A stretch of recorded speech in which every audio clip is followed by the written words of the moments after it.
മറ്റു ഭാഷകളിൽ ഡബ് ചെയ്യുന്നുണ്ടോ? ഞാനോ? ഇല്ല, മലയാളത്തിൽ മാത്രം. നല്ല കൊള്ളാവുന്ന ആൾക്കാർ വെച്ച് ഞാൻ ഡബ് ചെയ്യും. ഞാൻ പോയി അവിടെ ഡബ് ചെയ്യുമ്പോൾ ആ ഭാഷ എൻ്റെ മലയാളം ആക്സെന്റിൽ കേൾക്കണേക്കാളും നല്ലത് അവിടുത്തെ ആൾ ചെയ്യണല്ലേ. പക്ഷേ നിങ്ങൾ ഡബ് ചെയ്തതിൽ എനിക്ക് ഏറ്റവും ഇഷ്ടപ്പെട്ട സംഭവമാണ് പെണ്ണും പൊറോട്ടും. അതില് ഒരു പട്ടിക്ക് വേണ്ടി ഡബ് ചെയ്യാന്നൊക്കെ പറയുമ്പോഴത്തേക്കിനും, ടു ബി ഓണസ്റ്റ്, ആ പടം ഞാൻ കണ്ടിട്ടില്ല, എനിക്ക് കാണാൻ പറ്റിയിട്ടില്ല. ഞാൻ കാണാം. ഞാൻ അതിൻ്റെ ഞാൻ അതിൻ്റെ ടീച്ചറും മറ്റുമൊക്കെ കണ്ടുള്ളൂ. ആ ടീച്ചറും ബാക്കിയുള്ള സീനുകളും ഒക്കെ കണ്ടതിൽ നിന്നും ലൈക്ക് അതെങ്ങനെയാണ് ആ ഒരു പട്ടിക്ക് ഡബ് ചെയ്യാന്നൊക്കെ പറയുമ്പോഴത്തേക്കിനും, how was that feeling? Rajesh Madhavan നമ്മുടെ വളരെ നല്ലൊരു സുഹൃത്താണ്. മായാനദിയിൽ ഡിറക്ഷൻ ടീമിലുണ്ടായിരുന്നു രാജേഷ് മാധവൻ. അപ്പം അന്ന് മുതലേ ഞങ്ങൾ പരിചയമുണ്ട്. പിന്നെ ഞങ്ങൾ പല സിനിമകളിലും ഒരുമിച്ച് വർക്ക് ചെയ്തിട്ടുണ്ട്. പിന്നെ അതിൻ്റെ പ്രൊഡ്യൂസേഴ്സായിട്ടുള്ള നമ്മുടെ സന്തോഷ് ടി കുരുള, അദ്ദേഹവും പിന്നെ ബിനു ജോർജ് അലക്സാണ്ടർ, ഇവർ രണ്ടുപേരും എനിക്ക് വളരെ വേണ്ടപ്പെട്ട ആൾക്കാരുമാണ്. അപ്പോൾ സന്തോഷമായിട്ടും വിളിച്ചിട്ട് മോനെ രാജേഷ് ഒന്ന് കാണാൻ വരും, ഇങ്ങനെ രാജേഷിന് ഇങ്ങനെ ഒരു ആഗ്രഹം ഉണ്ടെന്ന് പറഞ്ഞു. എന്തായിരുന്നു? അപ്പോൾ രാജേഷ് കൊണ്ടുവന്ന് എനിക്ക് സിനിമയുടെ ഭൂരിഭാഗവും എന്നെ കാണിച്ചു തന്നു. അപ്പോൾ ഇതാണ് സിനിമയുടെ ഒരു ഐഡിയ. അപ്പോൾ എനിക്ക് ഭയങ്കര ഇൻട്രസ്റ്റിംഗ് ആയിട്ട് തോന്നി, നല്ല രസമുണ്ട്. സുട്ടൂന് വേണ്ടിയിട്ടാണ് ഡബ് ചെയ്യണതെന്ന് പറയുമ്പോൾ പിന്നെന്താ കൊള്ളാം.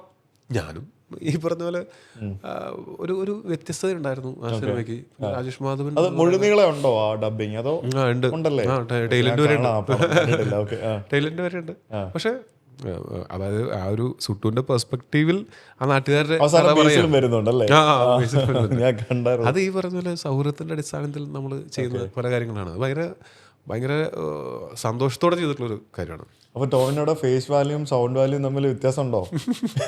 ഡബിങ്ങിന് മാത്രമൊക്കെ ആൾക്കാർ വിളിക്കും. രാജേഷിൻ്റെ അടുത്ത് പറഞ്ഞത്, പൊന്നു സുഹൃത്ത്, എനിക്ക് ഡബിങ് എന്ന് പറഞ്ഞൊരു വലിയ മറ്റേതാകുമ്പോൾ നമ്മൾ സിംഗ് സൗണ്ട് ഒക്കെ ആണെങ്കിൽ നമുക്ക് എളുപ്പമാണ്. ഡബിങ് എന്ന് പറഞ്ഞാൽ എന്തുകൊണ്ട് ഞാൻ ചെയ്തത് നന്നാവോ എനിക്കറിയില്ല എന്നൊക്കെയാണ് ഞാൻ പറഞ്ഞിരുന്നത്. പക്ഷേ അത് ചെയ്തപ്പോൾ രാജേഷും ഞങ്ങളെല്ലാവരും കൂടെ സംസാരിച്ചിരുന്നത് ചെയ്തപ്പോൾ നല്ല രസമുണ്ടായിരുന്നു. പിന്നെ കുറേ നാളായില്ലേ, അതുകൊണ്ട് നമ്മളിപ്പോൾ അതിൻ്റെ ആ പ്രോസസ്സ് അറിയാമല്ലോ ഡബിങ്ങിൻ്റെ. പക്ഷെ ഡബിങ് ഒരു നല്ലൊരു ടാസ്ക് ആട്ടോ. ഞാൻ ചെറിയ 1-2 പരിപാടികൾക്കൊക്കെ ആഡ് ഫിലിമിനൊക്കെ ഡബ് ചെയ്തിട്ടുണ്ട്.